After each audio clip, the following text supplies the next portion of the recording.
Okay, so we're here in Brazil, Jericoacoa. We're at the Club Ventos Center. It's a Neil Pride JP Center. I'm here soaking up the scenery, going sailing. It's been a hell of a time. But also, guess who's here? Well, the JP Neil Pride boys are here. They're doing all their sort of shop, and dealers are coming out to trial the gear. It's a pretty big deal. And I thought, well, while I'm here, I'll do some Windsurfing.TV work. So look who I've got. I've got the main man, sail designer for Neil Pride, Robert STROJ, the man himself, is here. Rude not to take advantage of this. We've pulled out a few sails, but we're going to get a bit of background on this guy, because maybe you don't know so much about your background. I'll be honest, I don't know the full background. Robert, how long have you been how long have you been sail designing for Neil Pride, or where did it start? Yeah, it started end of '99, so basically from 2000, so it's been like 24 years almost. Yeah, good going. But yeah. So who were you designing for before Neil Pride? I worked with ART. That was the old company that closed. So is that Monty Spindler? Yeah. That's where I started. I started with Monty on Lake Garda, and basically worked with them for I think 8-9 years. Okay. Yeah, living in Tarifa, and then I got the job with Neil Pride in '99, and that's when they brought me to Maui. Okay, so with ART, is that like the racing blade with the carrot? I remember joking with Monty about that, you know, the inflatable carrot? Yeah. That was the idea, it doesn't sink under the water. Yeah. It's actually not bad, it's quite a good idea. It is, okay, so then moving on to Neil Pride, you joined them. If I'm not mistaken, and maybe I got my timings wrong, but are you the one who did the frame?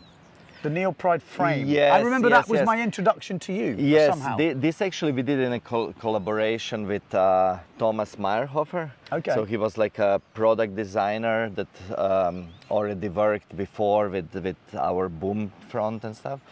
And we actually wanted to really rethink how the sails are actually designed, you know, and this is so instead of kind of before was very fashionable to just put some graphics on the sails, and with kind of two of us, the designer and the sail designer, sit together and kind of figure out how to design the sail around the structure, and this is how the whole frame concept came up. Yeah. It's interesting because I was on Neil Pride JP then, maybe people don't know, but early 2000 was probably when you were designing. That's exactly, that's when it started. And I came in, and I always remember, like, I was probably maybe just before you, where it was like the core, the zone and the search, and it was like always builders, Josh Stone, you know, Jason Pollock out and Bjorn Dunkerberg. Exactly, yeah. And I always loved that because I was like, well, I'm more Josh Stone. So I was like, I'm in the core, you know, and then moves on. You're the freestyler. Yeah, exactly. But it was, I really liked that marketing. I thought it was really good. So we've got some sails here. Obviously, they've got a lot more sails in the range, but these are the ones that have probably changed the most for 2025, would that be correct? Yes. Actually, 2024 collection was when we did a big work around all the wave sails. We kind of redid the whole wave sail collection and introduced the new constructions, the new and redesigned the shapes, the outlines, basically like really redid them. And then for 2025, we took this another step, basically really putting even more effort into the materials. Yeah. So learning from 2024 what needed improvement, what was good, taking the good and improving on that. Correct me if I'm wrong, they got lighter. I feel like a lot of brands have gone, right, we need to be lighter. Yeah, but there is something interesting in here. So it seems like mostly how brands are working, that they kind of try to make one light sort of a flagship sail. And then after that, there is like a heavier sail, no? Okay. And with us, actually, what happened, we had this power fuse technology now for 15 years or something. Which is, for what people don't, just maybe explain it to the guys who maybe don't understand. Yeah, so the power fuse, basically, it's these two panels. Okay. And it's been on our wave sails, freestyle sails, like maybe 15 years in many iterations. So this is now power fuse free. I mean, fused is it's totally it's fused. I mean, welded, we say fused. It's basically welded. It's the same technology you use to produce of the raw materials. Okay. Except that what is special about it, you basically cut all these pieces, which are made from a very thin material with a very strong. This is all Dyneema. Whatever black you see, it's all Dyneema in it. and then you take a slightly like a thicker materials where you need thickness, and then you overlap them. So when you are seeing what is special about it, it's basically that here where they're just barely overlapping, you have like basically a 5 mil panel, and then as it's coming down, as they're overlapping more and more, they're actually stacking up. So basically, so, strong bit there. So you're way thicker and stronger here. Same happens at the claw, and this is what it's really unique. And all this without single stitch, without single two-ply. Yeah, so there's no stitching. The only one different. There is never where the board touches it. Here is just to kind of cover, you know, the finishing details. But there is no patches. There is no two-plies. You see the whole two plates basically laminated. So it's like a sandwich. It's a sandwich of let's say 3, 4, then coming 5, 6. So you have basically sandwich of 3 layers here to about 12 layers down there. So it's kind of progressively thickening up. Okay. And when you're designing a sail, every single because obviously size, that doesn't stretch as much as this, or is that how you describe it? Yeah. It's basically kind of stretching the least here, and then it's slowly kind of flexing. It has more and more flex. It's really nicely, seamlessly, basically transfer the load and integrates into the thinner panel that you have up. So the thing with these panels, what was always very good, they were really strong. Yeah. But they were heavier because the older constructions we had, you had like thinner layers, and this evolved and came to this S3. So this version, the third version, actually now makes it even lighter than the normal panel but way stronger. Okay, interesting. So what weight are these? I know people, I mean, maybe you don't know, I don't know, but... I mean, talking about 4.7, I think we are around 2.5 something. Yeah, so it's very... The interesting thing is that now these sails, which are supposed to be, I don't want to say budget, but this is like a normally priced sails, the combats. So you've got 3 sails. Is that a good time to talk about the 3? Yeah, let's explain. So basically you have a Combat and Combat HD, which are virtually the same sails except the color and the window. So the window on this one, X-ply, and some people love that, don't they? I know I've got friends who will never buy a monofilm window. I mean, there is no question that the reality is just because of the sun. Yeah. I think this is the main reason why the HD windows last longer, that they are more resistant for people, to again, UV. people who don't know, the X-ply is a laminate. You know, you've got the... Yes, yeah.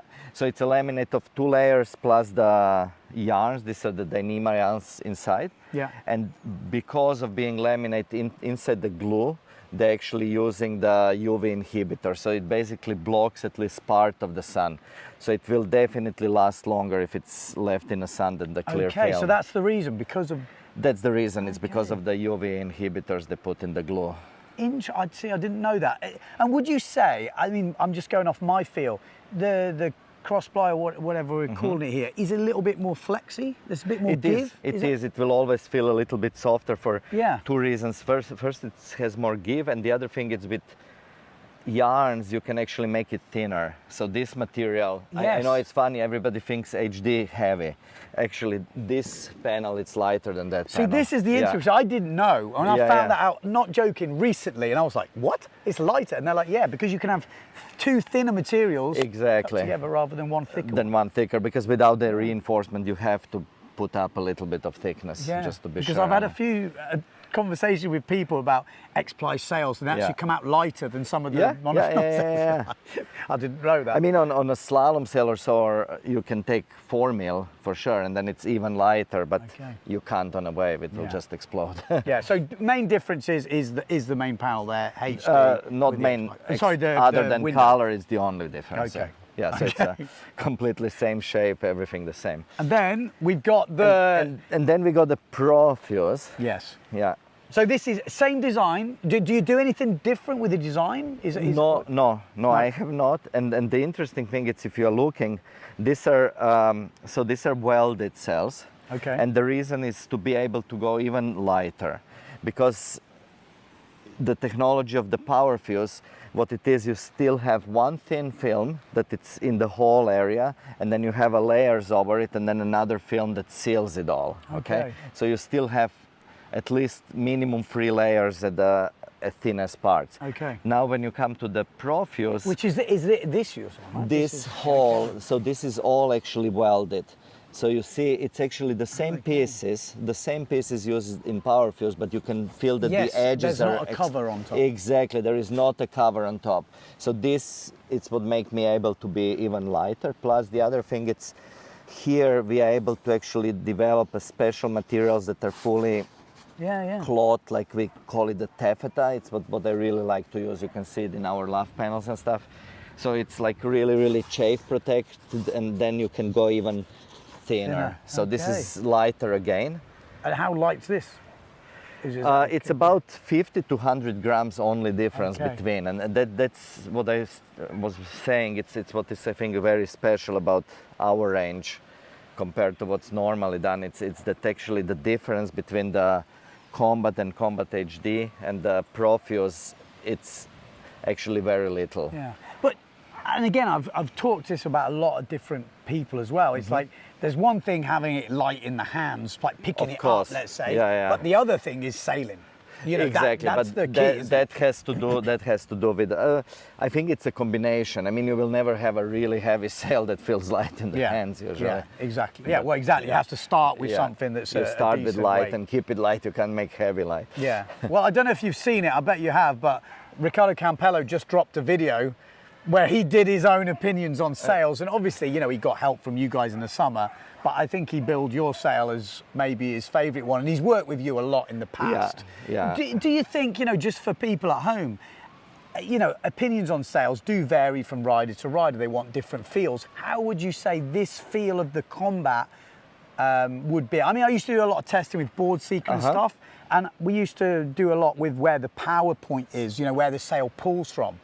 And I've always found with Neil Pride's, it's sort of just front and middle, which me personally, I like that where it pulls from. Is that something you focus on? Is that Definitely. I think that the previous generation, talking 23 and before, I think when they got, like, this was the thing I wanted to improve the most. I think they were very kind of middle, front power went pull, back when it... but it did go back exactly when you got overpowered, and that was like my focus for the new cells, and I think this is really it's interesting you say it, because I listened to, you know, Ricardo's, you know, run through the videos, and I kind of know how he sails a little bit, and I feel he likes that. Like, I'm the same. When you get powered up, or when you do a forward, or you get power, when you pull in, you want that power to kind of go to the front, and that gives you that nice rotation. Lifting the backhand. Exactly. So that's interesting. Obviously, you've got the you know, the telltales. I mean, we're seeing this on a few sails. Obviously, the min and the max. So when you're putting the downlon, for people who don't know, how accurate are those? You know what, the range on those is probably bigger than what you should use. So they are a bit wider. I mean, with the wave cells, but I'm learning more and more, it's like the optimum trim, it's very close to the minimum on the... So the sails are designed with relatively tight leech, if you compare them with some That was another thing I was going to ask, because, you know, people rig the sails differently, you know, and it really is, like, I've rigged a sail how I would rig it, and I've seen some of the sail designers rig it differently to I do, and everyone is different. The size of the sailor, the weight of the rider. Do you find that is a, you know, obviously there's an optimum, but for different riders it's a little bit different? Actually, I don't know, my experience with these sails, it's actually not quite. So I can see, you know, a lot of times riders will like to rig as small sail as they can and rig it powerful. This is so very often, because they just want to have the stability and and keep the power on the small sail. But still, I think if you have to trim, the most of the trimming should be done on the boom. So again, that's good for guys at home, you know, guys we've got watching.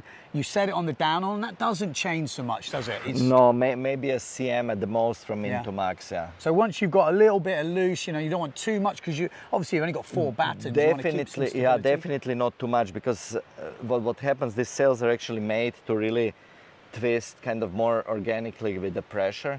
So you actually want to start pretty tight and let it go then, not pre-twisted, like, I mean, slalom sails, it's a different animal. So you know, what people don't realize, it's your average speed on the wave sail it's much lower than on a slalom sail. So you don't need this, you know, the apparent wind doesn't shift so much. So actually want something that it's much tighter. Yeah.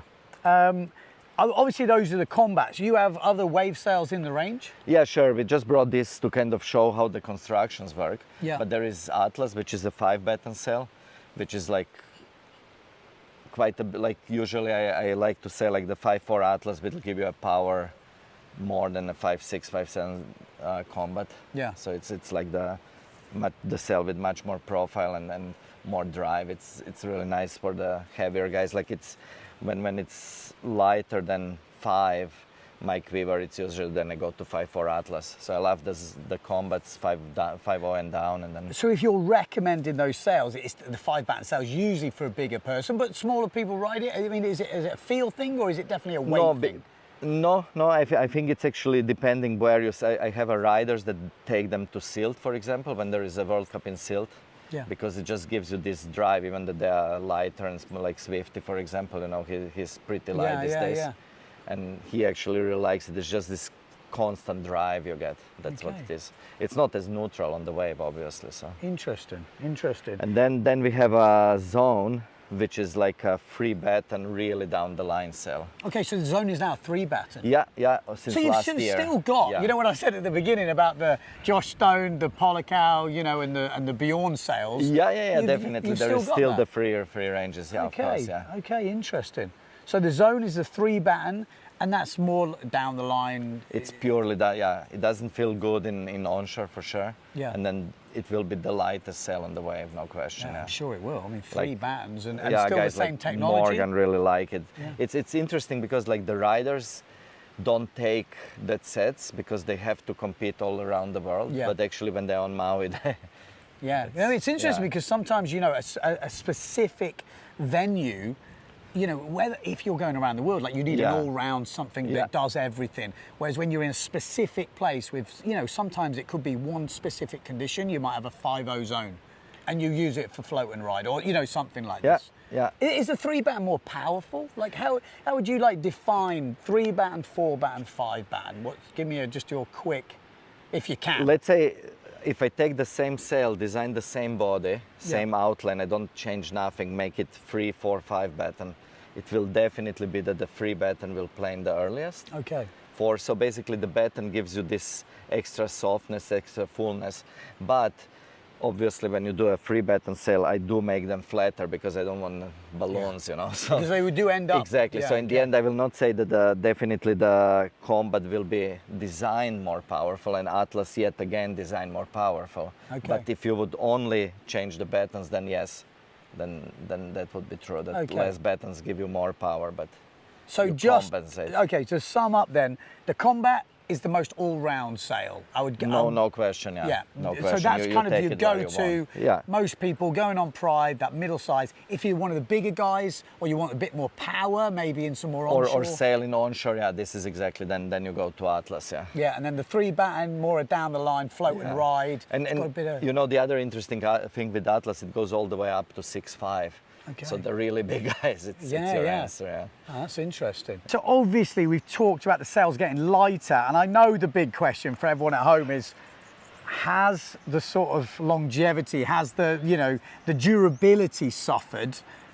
I mean, I know you're going to say no, but give me some sort of talk-throughs of why it shouldn't change. Yeah. So I mean, just to start, it's if you go to the Combat HD, to the regular sails, they are 100% Dyneema. So all the yarns that you see, all the black yarns are Dyneema, unlike the polyester. So here you already get basically 4.5 times the strength of the same yarn in polyester. So this allows me to take like normal 5 mil X-ply and make it into the 3. A lot of saving in weight, and it's just unrippable, you know, like your fin will for sure go through, but it will not go on. Yeah. So that's, and then the other thing, there are a lot of actually details. So one I explained before about how the panels are actually tapered and how the thickness changes. Yeah. But then there is like materials that are designed with like a special covers that don't chafe on the board, that protect.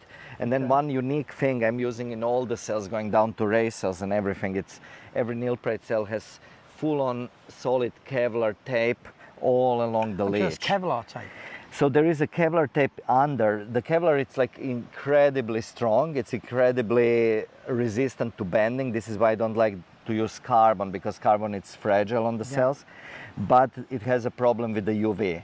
Okay. So what I do is I put the Kevlar tape in there and then cover it with a protective sticky tape. So you get like a very, very smooth finish, but really strong, because as you know, like most of the wave cells, if they break, they will usually break down the batten. No? Yeah, for sure. So that's this, and then there is another thing which since 3-4 years I introduced. It's actually a taffeta lath panel. So you can see this is shiny on this side. Yeah. And it's actually woven okay. cloth on the other. So this is actually a special laminate. And as you know, like with the wave cells, you can use the X-plane here, and it makes the cell very kind of crispy, but it also makes it a bit harsh, a bit hard. And then the other option is using Dacron, which actually makes it nice and soft, but also a bit sluggish, and especially not only sluggish, when they're new, they're pretty good.